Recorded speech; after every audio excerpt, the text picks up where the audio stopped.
Greetings, everyone. Everyone as in no one, but a little experimental. Sorry, there we go. Little experimental video here, just getting my feet wet in the realm of live streaming. So hopefully all the technology is working here. My name is Justin.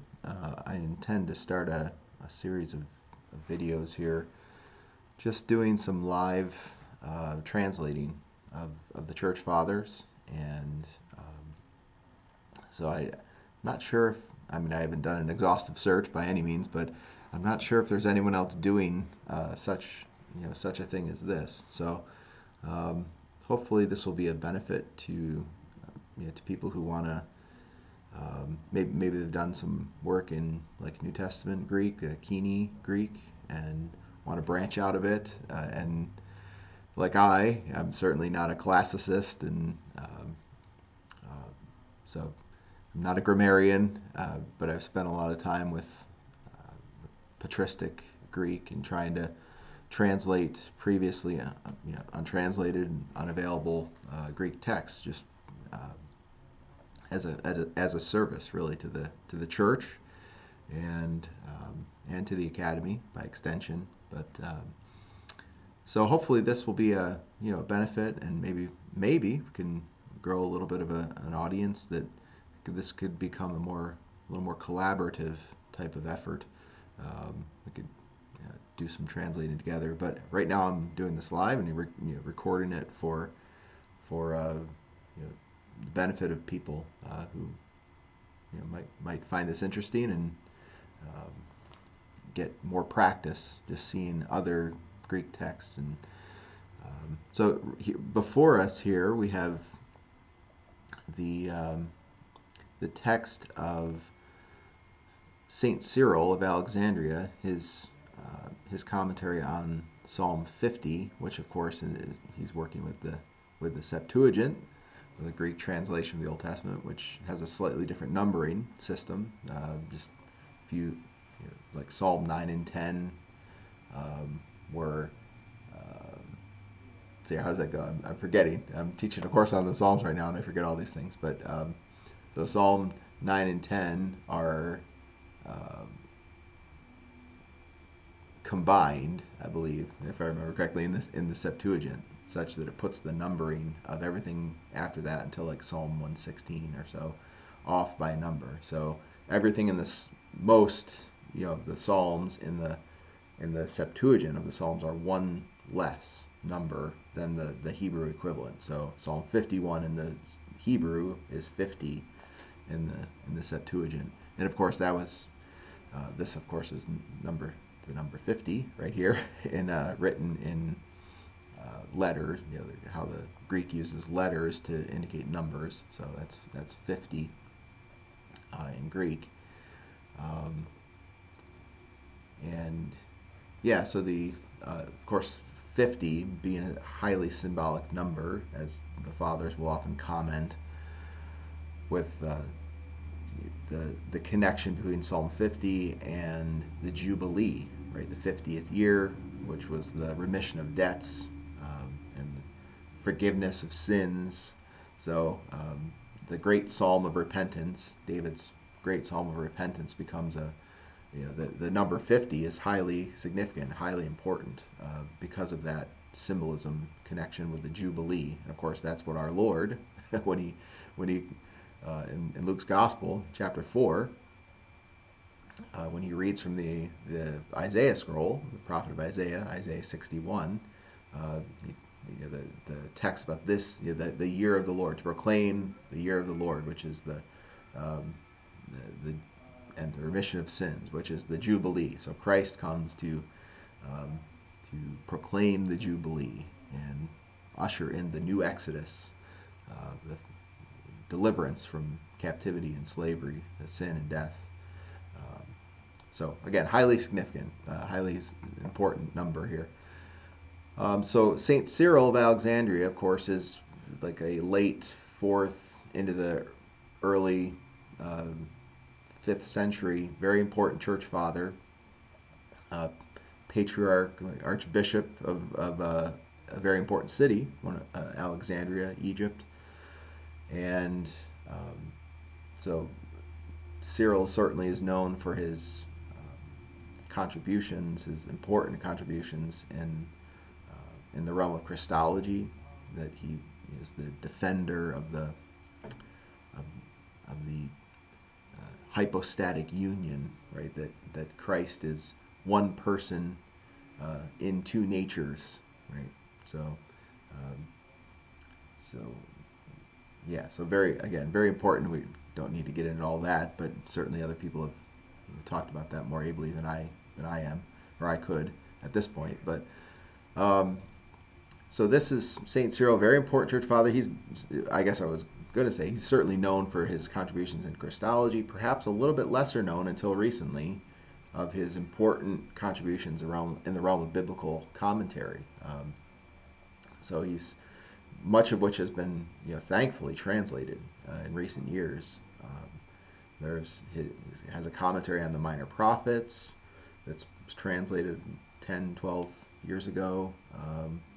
Commentary on John that was recently translated, again within the past decade.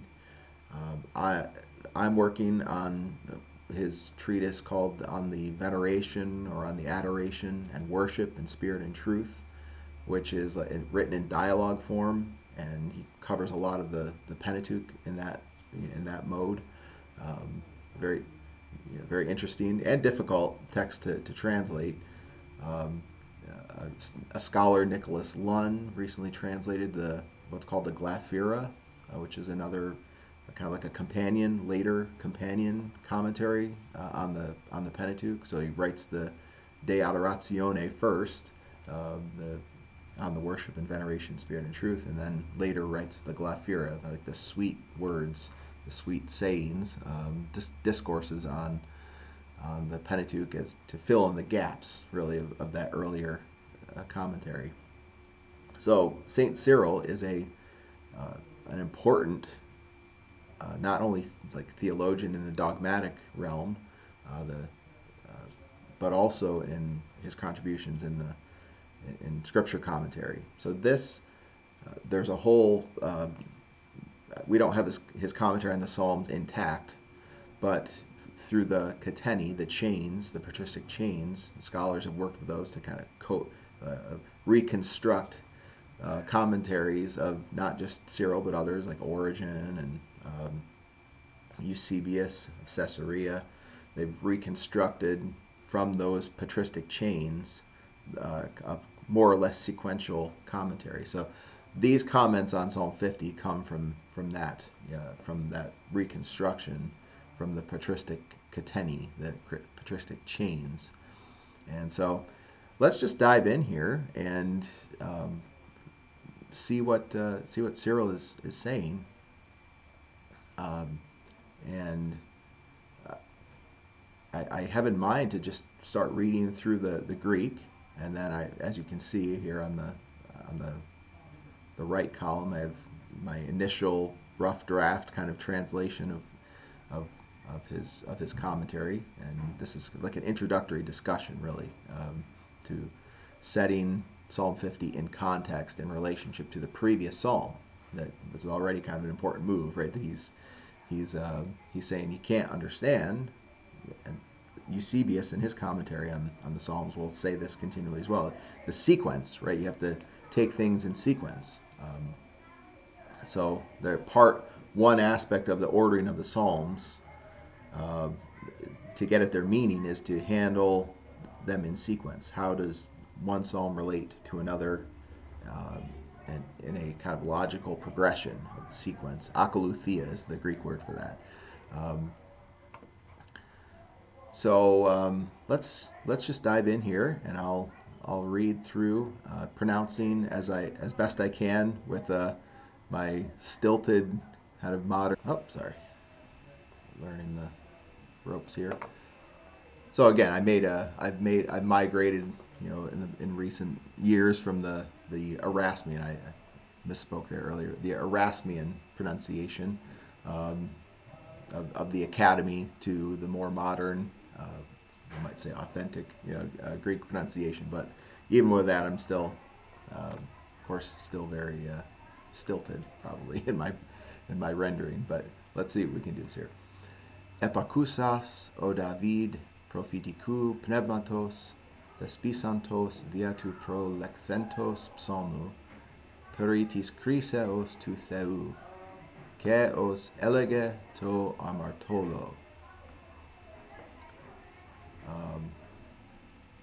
All right, so he's going. That's all introducing a quote, of course. We see here the quotation marks. So we have an aorist nominative singular participle with David as the subject. So O David, and then a great practice then is to start to look for a main verb as you read through this. So we have a participle, and then we have a conjunction here, ke, but then os elige, as it says, or said, imperfect verb there, as it said to the sinner, right? And then he's going to quote the previous psalm, Psalm 49. So we have a participle that then has an embedded quotation within it. So this is not the main verb. This is like a parenthetical that's introducing the quote to follow. And then we have another, if we look down here, we'll see we have another participle that's leading, again, kind of another related to David. David, who first he hears, and then he's struck. Plegius, again, a passive participle here, struck, and then here's the main verb finally, phthani.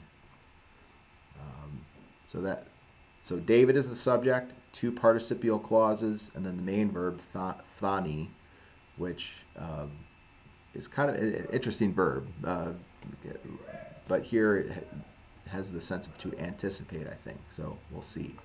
So let's work up to that main verb. So we have, so we said ke os elege to amartolo, and then let's read the quote. So theoris kleptin sinetrakes avto ke metamikon tin meridat su etithis. Okay. So let's do this whole section, this whole first participial clause with the quote embedded.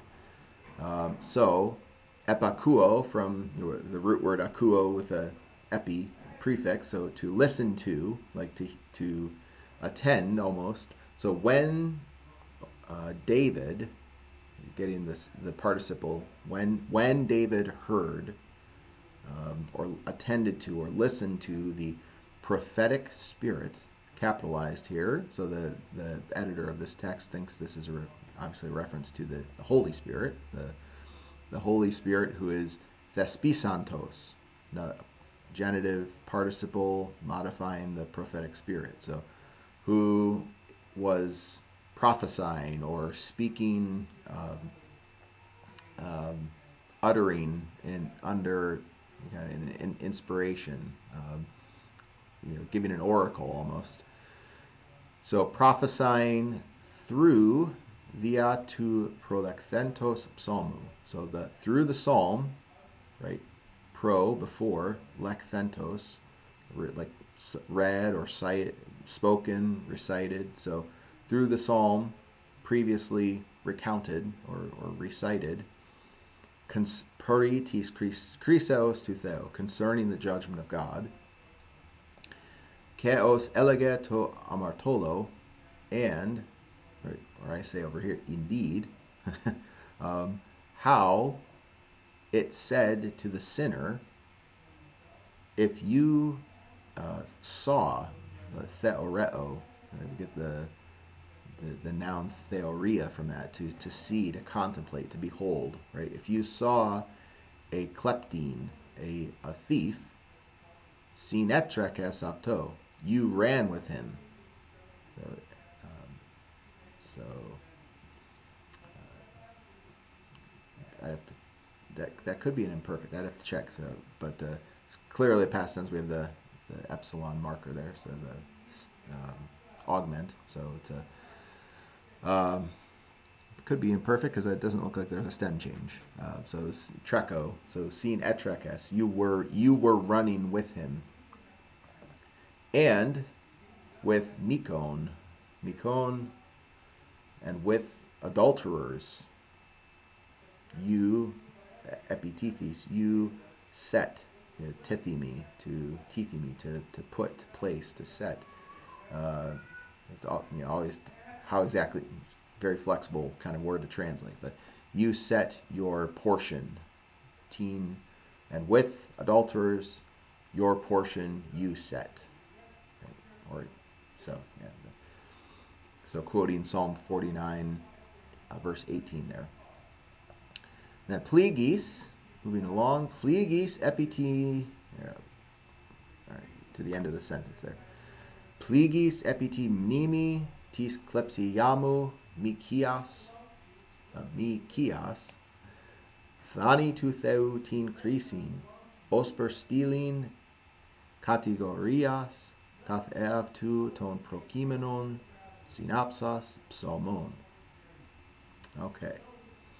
So let me show you. So just a few, I should have started this way, but a few resources you'll need. So if ever we have a question, right, there's a lot of resources out there to, like online, parsing tools, whatnot. If we ever have a question, we can just, there's so many resources we can use to answer those questions. So let's, okay.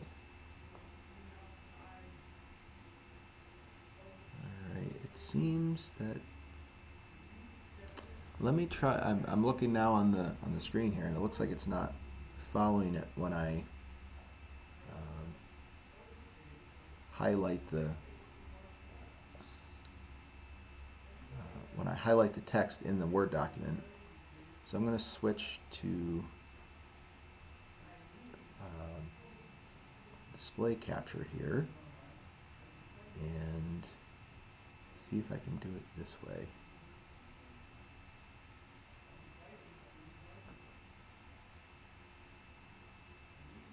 So that works there. Okay.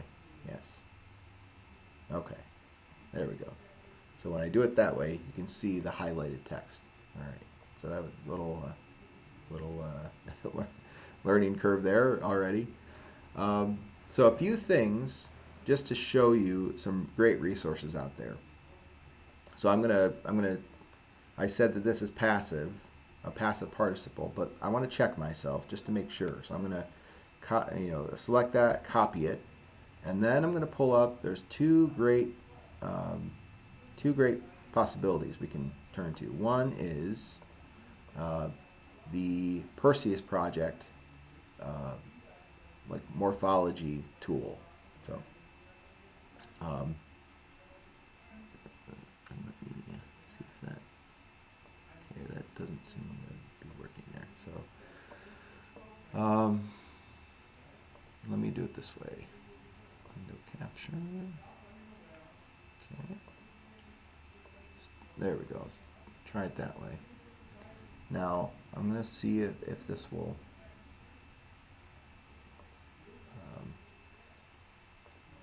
If I do a search here, I'm going to plug pligis in there and go.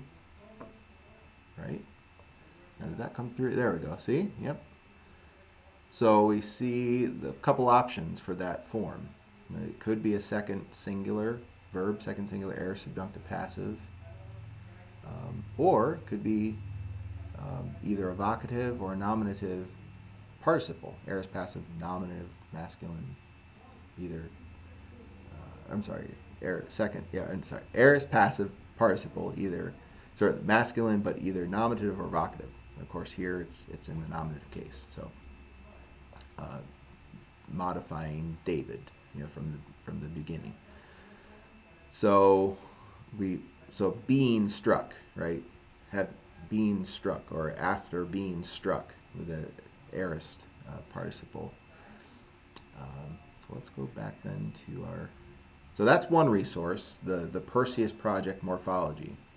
Um, a great resource. I found another one though that is almost sometimes even more helpful as far as sometimes you do a search in here and it's a little bit limited, like it doesn't recognize certain things, but this other one, which I don't really know, it's called it's another morphology tool, n-academic.com. So I see I already searched something there, but let's throw in. Make sure it's yeah, it's up there on the screen. Let's try this search and see what happens. So yeah, being pliso, being struck with terror. That's the basic definition, right? So we do open that up, and interesting, it doesn't list the subjunctive, the second person subjunctive possibility. So, but so this one's great for parsing this morphology at n-academic.com. The other one, keys to the Perseus project, has the LSJ, the Liddell Scott Jones uh, lexicon. So this one's better for finding out the range of possible definitions or glosses for particular words. So let's click on that. I think that's displaying right. See all these possible forms, and then you go down here, scroll down, and get a sense of the range of meanings for this word that are possible. And then, of course, that's the work of the translator, is really to find out what the best possible gloss is for this, the usage of this word in this context. So, so here, this is the sense I'm taking it in our commentary, metaphorically in passive, to receive a blow, to be stricken, to be smitten. So David was smitten. He was stricken. He was by the force of the psalm, the Psalm 49. When he reads the Psalm 49, he's smitten by it in light of his own transgressions, as we'll see here. So let's go back and so get rid of that. Okay, we'll go back to the. Actually, let me do it this way. Inasmuch as that doesn't seem to. Okay, there we go. All right. So now you should be able to see me highlighting the text here. So pligis, ebiti mnimi, tis klepsiamu, mikias. So so we have one participle up here, that when he heard, and now when he was struck, ebiti mnimi, by the memory or by the mention of the mikias. So I say over here depravity, the depravity, but it certainly, we see it related to the mikon up here. So like the adultery and the adultery of klepsi yamu. See that the klepti, right, related here, the thievery. So it's literally, hyper literally, the wife thievery, I think, is and so by extension then desirous of illicit unions, something like that, as was in the actually I had searched for it in the one morphology, but let me search for it at Perseus Project here. See what happens. Oh, see, it doesn't show up. Sometimes you have to try to search for the nominative form. So that was the genitive form. Let's see what happens if I search. Oh, there, klepsi, seeking illicit love is the. Oh, and they only document one usage of it. So, and that's a notable feature of Cyril. Saint Cyril is Greek. He's very often will use words or even sometimes seemingly create his own, but he has a very extensive vocabulary. So um, very frequently we'll find words in Cyril that are almost nowhere attested elsewhere. Um, so which makes it fun, which makes Cyril fun and challenging at the same time. All right, so seeking, what was the definition again? Seeking illicit love. So, but again, just on the kind of lexical level, this sense of theft of another of a wife, right? So the adultery involved with uh, wife stealing. Right? um, so thani. Finally, we get to our main verb. We have two participial phrases. So when he heard the prophetic spirits prophesying in the previous psalm about the judgment of God, you saw a thief, you ran with him, and with adulterers you appointed your portion, you set up your portion here. And when you were smitten or stricken by the mention of this adulterous wife thievery, uh, now in the third person, he, David, anticipated thani to theu tin creasing. He anticipated the judgment, so accusative case, so we know it's the object, direct object of the verb. So we skip over this genitive, thani tin creasing to theu. So he anticipated the judgment of God, and in this like negative sense, right? Like whoa. um, and going on, so the genitive is of course it's out of order, but that's okay. Right? Greek doesn't depend on word order; it depends on the case system to tell you the relationships between things. So he anticipated the judgment of God. Um, Osper stealing kategorias kaf avtu ton prokimenon synapsas psalmon. So here, this interesting syntax, we have another participle here, synapsas. So synapto, we have the syn together, the preposition, and then opto to touch or to connect, right? So he anticipated the judgment of God, and we can kind of supply a and. So he attached, he connected together. What did he connect together? Well, the accusative tone, prokimenon, psalmon. So the present psalm, as it were, osper stealing kategorias kath f2. As it were a stealing, a pillar or a monument of condemnation of himself, against himself. So kata, the preposition in the genitive, can most of the time has like an adversarial sense, against. Kata in the accusative is according to. Kata in the genitive is oftentimes against. So he's accusing himself, right? He anticipates the judgment of God coming and connects this psalm of self-condemnation as a kind of pillar or a monument of condemnation against himself. Why does he do that? Well, it goes on to say, Ephovithi gar akusas, quoting Psalm 49 again, Os theos amphanos ixi, ketopir anopion avtu kavthisite, kekiklo avtu kateis sphodra. So, Ephovithi guard akusas, for he feared, or he was afraid, when he heard akusas. So let's see the similarity with that. Epakusas up here, right?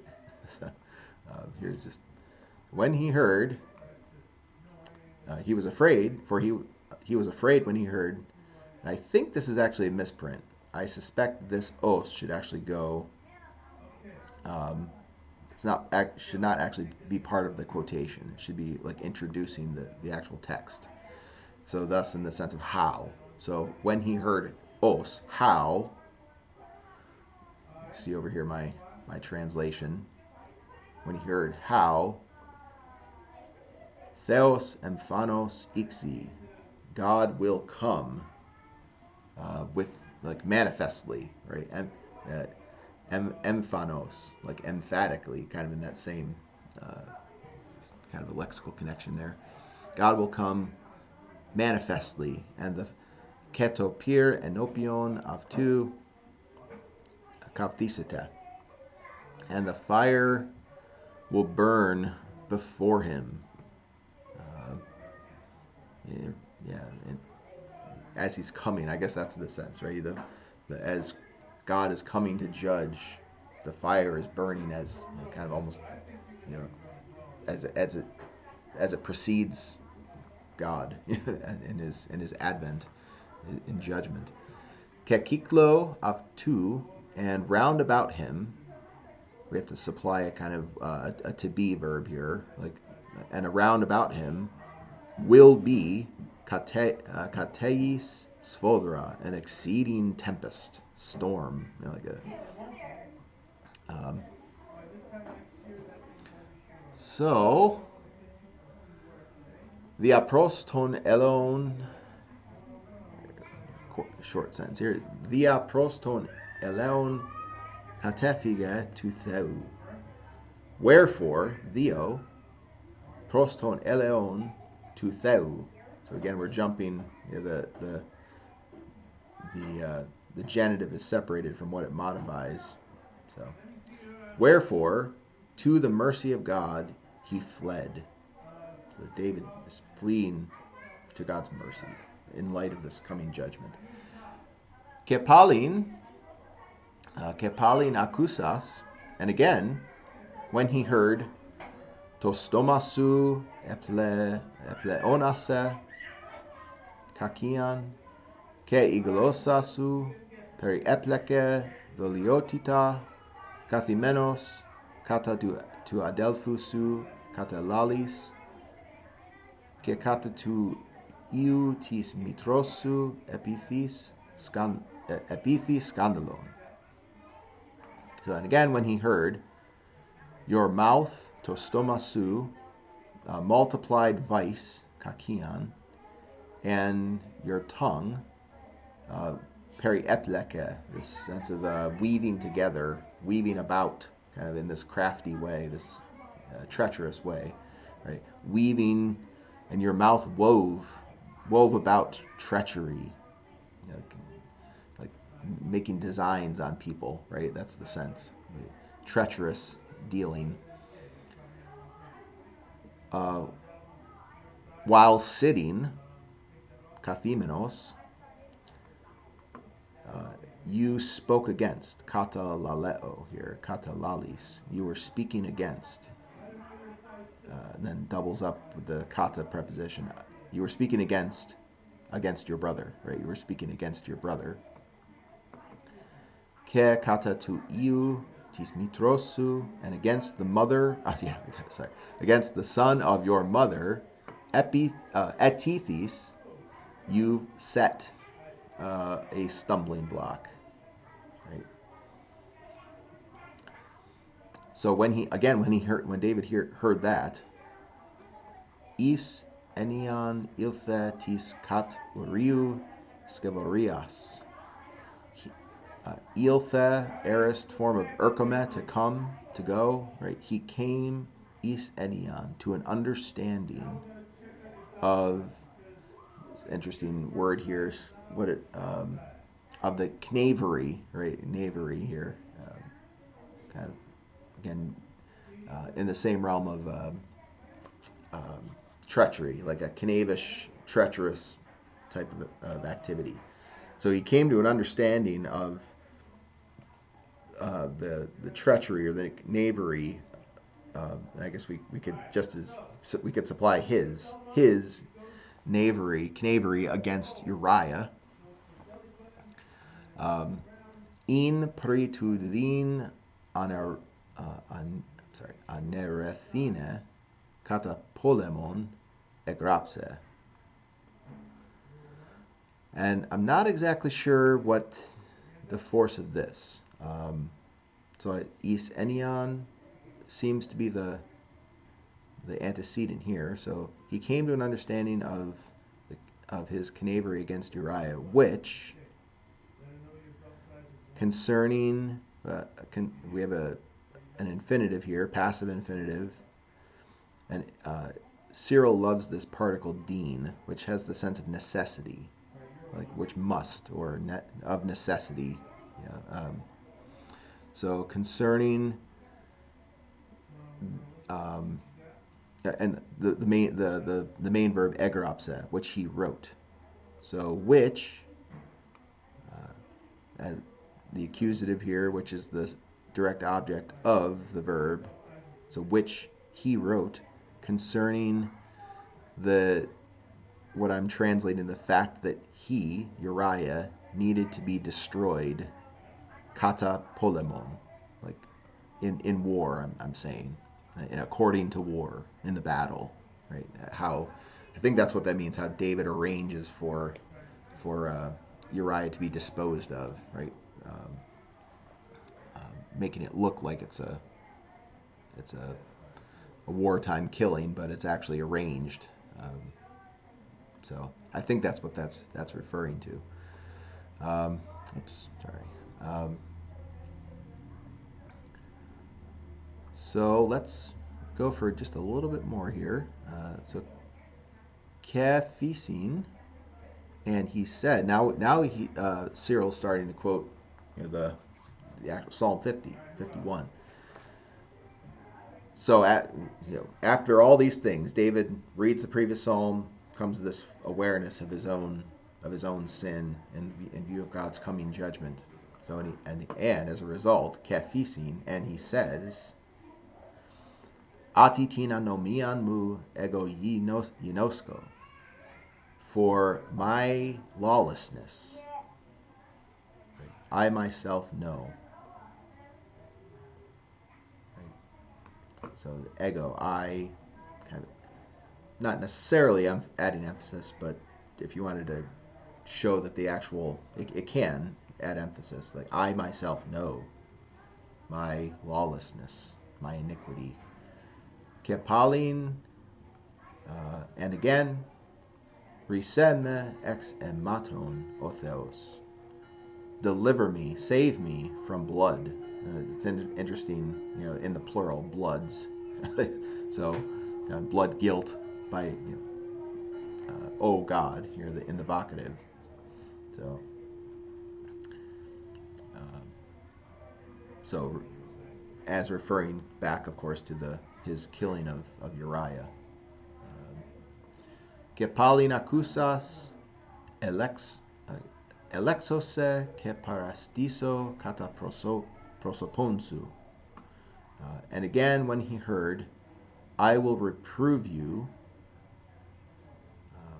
and I will stand against your face, or kind of kata here. It's in the accusative. Some translations act like there's something missing here, like there's I will present, or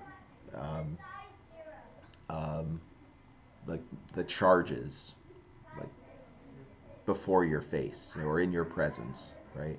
So that's possible. This is a tentative rendering here. I will stand against your face. Like that's another possible rendering. Like he will oppose.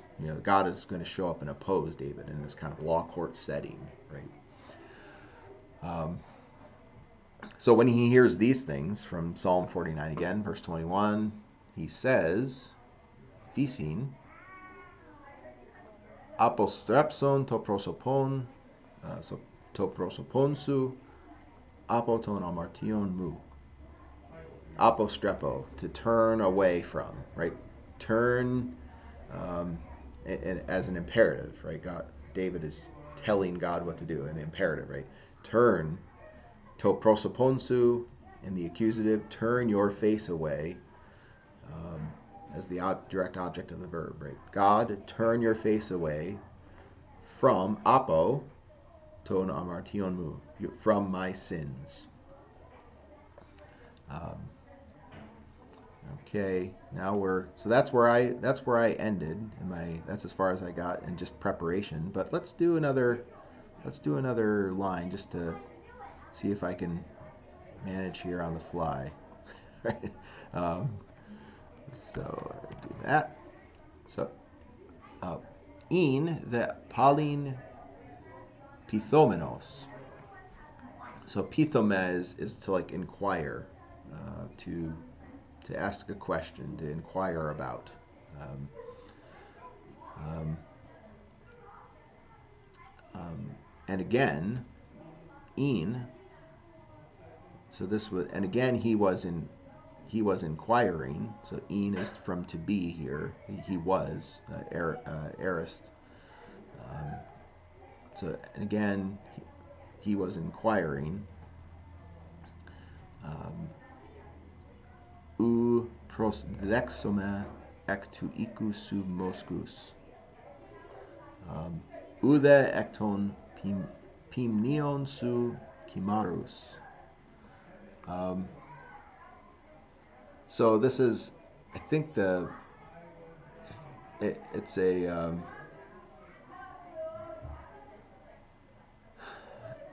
it's put in the form of a question, often like a rhetorical question. Although there is no, in Greek, the question mark is like in the English semicolon. So the editors didn't put a semicolon here. So, but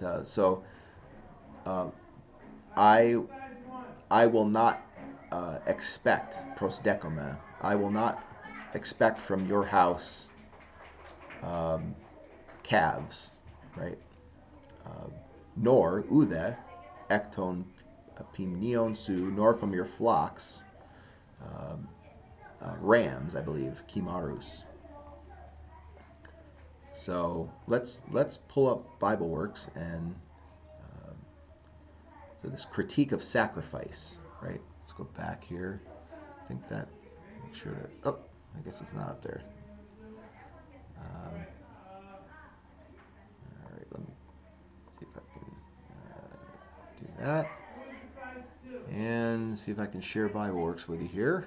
I thought that was going to be let's do window capture here. Okay.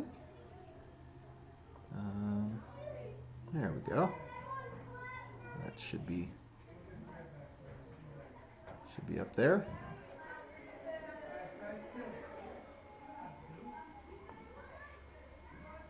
Okay, so that's Psalm 50 by works. So let's go up here and find that this important. That's another thing that binds Psalm 50 and Psalm 49, or 50 and 51 in the Hebrew numbering, is this critique, this issue of sacrifice, right?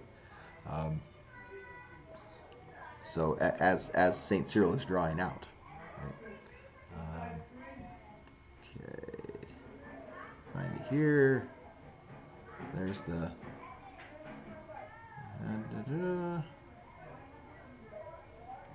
That God is not in need of our sacrifices, right? As he says here in Psalm 49. So that's at least part of the reason why David says, if you would have, I would have given sacrifice if that's what you actually wanted. So let's see how in the Brenton translation here, I will take no bullocks. Oh, a little slightly different text. No prosdekome. Right? I will take no bullocks, dekome, so to receive here. Right? I will receive, I will take then, no bullocks from your calves or bullocks from your house, nor he-goats. Right? Goats. I guess I said rams earlier, but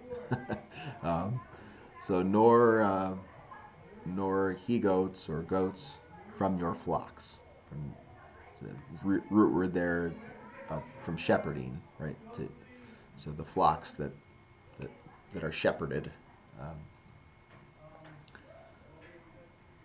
so here I, I thought it was kind of as a rhetorical question, but here it seems to be a more of just a direct statement, in fact. So that um, God is not desirous, ultimately, of animal offerings. Very important theme that shows up in Psalm 39, Psalm 40, that then St. Paul will quote in Hebrews, right? Sacrifices and offerings you have not desired, you have not taken pleasure in, but a body you have prepared for me, right? This very important critique of animal sacrifice as a temporary thing that God allows, but is ultimately going to be transcended by the once for all true living sacrifice of Christ that we then participate in. So let's go back to to the window capture here. See if I can get this right. We'll mute that and we'll pull up. There we go. Okay. Um, and I'm going to do just a quick search on Pithomenos. I feel like I may have slightly.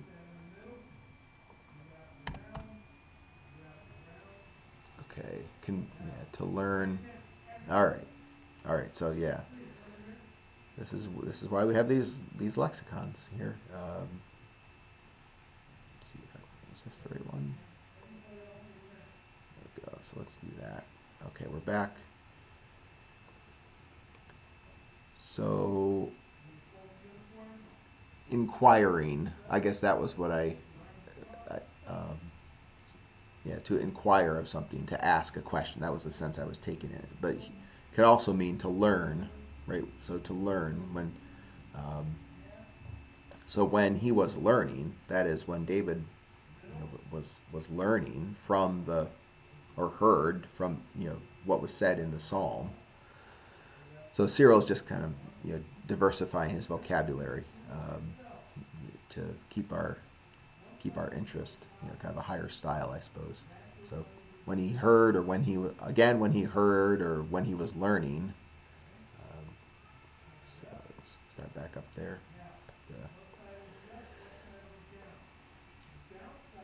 Okay.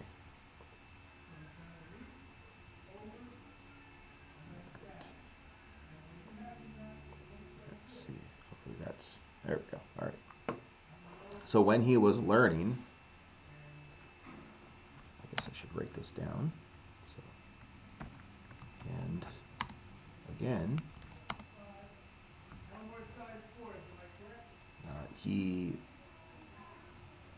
he was learning.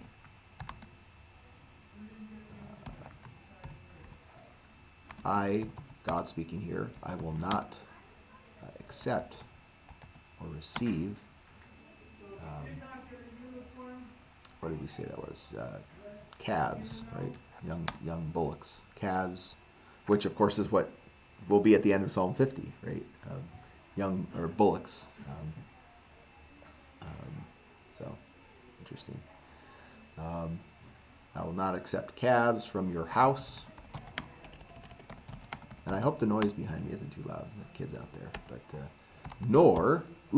nor from your flocks. Implied, right? Listen, like you can see the Hebrew parallelism coming through here, right? With a parallel structure, but with an element that's missing in the line B, right? That implies the verb from the previous line is assumed. Nor from your flocks, implied, will I accept um, young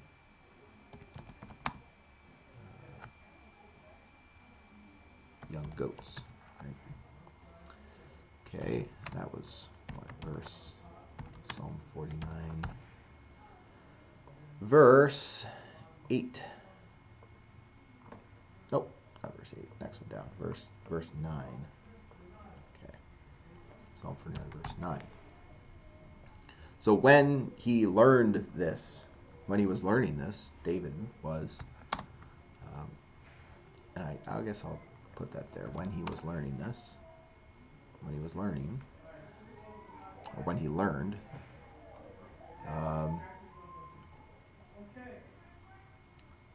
to this, pros to this, to which he asserted, epigagen, to which he, it's epi plus ago, to something, to lead to something. So in terms of speech, he assert, to lead to, you assert. He asserted,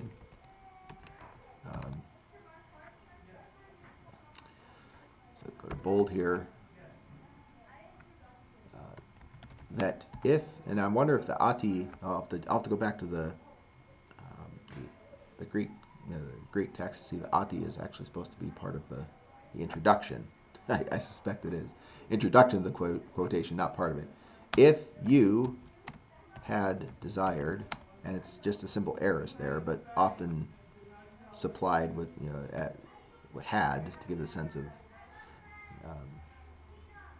almost a perfect sense to it. If you had desired, if you had wanted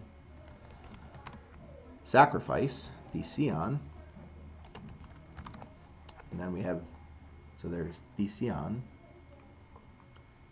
e ethelisas thesion, if you wanted, if you had desired sacrifice, edoka on is the particle that gives us like the subjunctive or the optative, these conditional type of moods, right? So hence, I would have given it. I would have given. There's no object there, so I would have given. Have given. If you wanted to provide an object, just put it like in that brackets to show that it's not actually there in the Greek text. So I would have given it. Now let's go back to, I'm wondering if that ati is actually part of the Greek text. I suspect it's not. So we're going back down to Psalm 50, and this is towards the end of the psalm, towards 17. Oh, there it is. Okay, 4. So in that sense, it is 4. Normally we think of ati as that, but so here it is functioning almost like a gar, the particle gar as a 4, as a connector, kind of like a subordinate clause connector. Conjunction. So 4, let's go back and change that back to 4. 4. For if you had wanted sacrifice, I would have given it.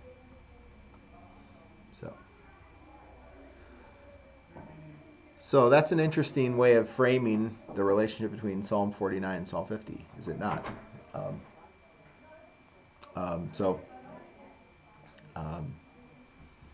He's going to go on and mention the narrative of Kings. So we shall see. But I hope this was profitable, an enjoyable time, and that you're. Let me pull this back up here and do this. So it's good to be together and make our way just a little bit through St. Cyril's commentary on Psalm 50, Psalm 51, and we'll continue on and hopefully in due course and not too long of a time, and see where he goes with this commentary, and God willing, unto our own spiritual benefit, and also to our increased knowledge in Greek. So blessings all.